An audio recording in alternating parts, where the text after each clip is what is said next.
Universitas Kristen Indonesia Maluku. Dari gambar berikut, apa yang dapat kita ketahui? Komputer merupakan sebuah peralatan elektronik yang memiliki banyak fungsi bagi kehidupan manusia. Bisa menjadi media kerja, informasi, komunikasi, dan yang paling terakhir adalah sebagai media hiburan. Dan apa itu komputer? Komputer adalah sebuah perangkat elektronik yang mampu melakukan berbagai operasi dan proses, mulai dari yang paling sederhana hingga ke rumit. Kerja komputer dibagi menjadi 3 tahapan, yaitu input, proses, dan output. Yang pertama adalah input. Input adalah proses memasukkan data ke komputer untuk diproses melalui input device atau perangkat input. Apa saja yang merupakan perangkat input?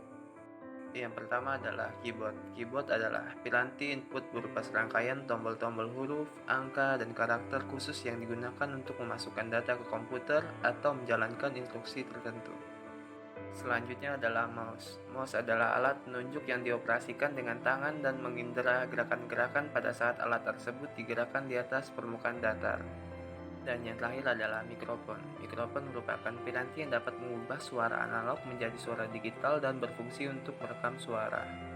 Tahapan kedua dalam kerja komputer adalah proses. Definisi proses adalah mengubah data mentah atau hasil input menjadi informasi yang bermanfaat.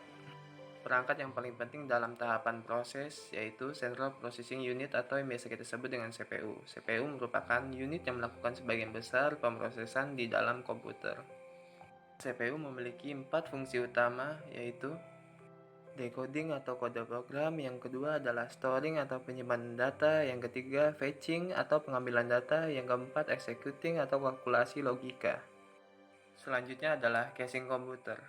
Casing komputer adalah rumah yang berbentuk kotak yang berfungsi melindungi komponen komputer agar terhindar dari kerusakan.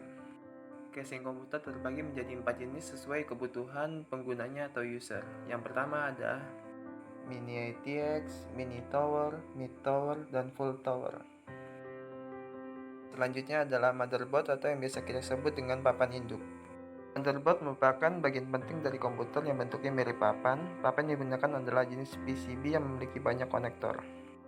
Fungsi utama dari motherboard adalah untuk menghubungkan beberapa komponen mulai dari konektor, BIOS, kartu memori, kartu grafik, sampai RAM, semua terhubung jadi satu untuk menjalankan kerja dari perangkat.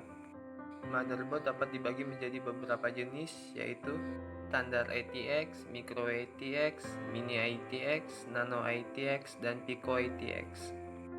Selanjutnya adalah prosesor. Prosesor merupakan inti dari sebuah komputer CPU dan berupa chip yang mengandung jutaan transistor. Prosesor berperan untuk mengatur semua proses kerja yang terjadi dalam komputer. Selanjutnya ada cooling fan atau yang biasa kita sebut dengan kipas CPU. Fungsi utama dari sebuah kipas komputer adalah mengeluarkan panas dan menggantikannya dengan udara segar ke dalam sistem. Kipas pendingin ini telah dirancang agar sesuai ditempatkan pada motherboard atau hard disk drive. Selanjutnya ada heatsink atau pembuang panas. Heatsink merupakan komponen yang berfungsi sebagai pengendali panas pasif, memindahkan panas yang dihasilkan oleh alat elektronik atau mekanik ke sebuah medium fluida yang seringkali berupa pendingin udara atau cair. Dan lalu panas akan dikeluarkan dari alatnya dan suhu alat akan tetap terjaga pada suhu yang optimal. Selanjutnya ada VGA card. Komponen ini melakukan proses menerjemahkan atau mengubah sinyal digital dari komputer menjadi tampilan grafis pada bagian layar monitor. Selanjutnya adalah sound card atau kartu suara. Kartu suara adalah suatu perangkat keras komputer yang digunakan untuk mengeluarkan suara dan merekam suara. Selanjutnya ada CD atau DVD ROM drive. Adalah sebuah perangkat keras di dalam komputer yang berfungsi untuk memutar dan membaca piringan CD atau DVD. Yang paling terakhir adalah random access memory atau yang biasa kita kenal dengan RAM. RAM merupakan sebuah komponen penyimpanan komputer yang isinya dapat diakses dalam waktu yang tetap, tidak memperdulikan letak data tersebut dalam memori. Tahap yang ketiga ada output atau keluaran. Output dalam kerja komputer merupakan hasil dari data yang telah diproses oleh komputer, dapat berupa gambar, suara, cetakan, dan lain-lain.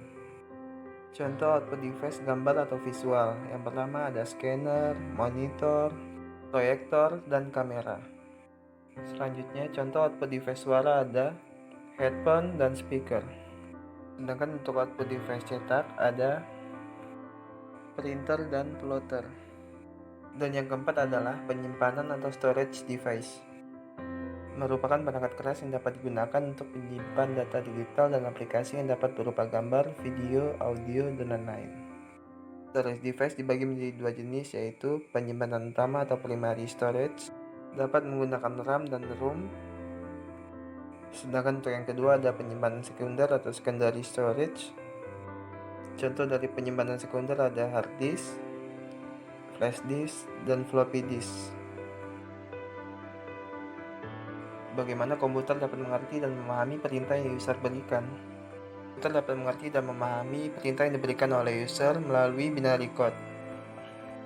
Binary code merupakan data dalam komputer disimpan serta dimanipulasi dalam format binary yang merupakan kode mesin komputer. Kode tersebut hanya berupa 0 dan 1, yang sering disebut dengan bit atau binary digit, atau dalam arsitektur elektronik biasa disebut sebagai digital logic. Sebagai contoh, ketika user menginput data A dan B, dan komputer akan memproses data tersebut melalui binary code yang hanya menampilkan dua angka, yaitu 0 dan 1.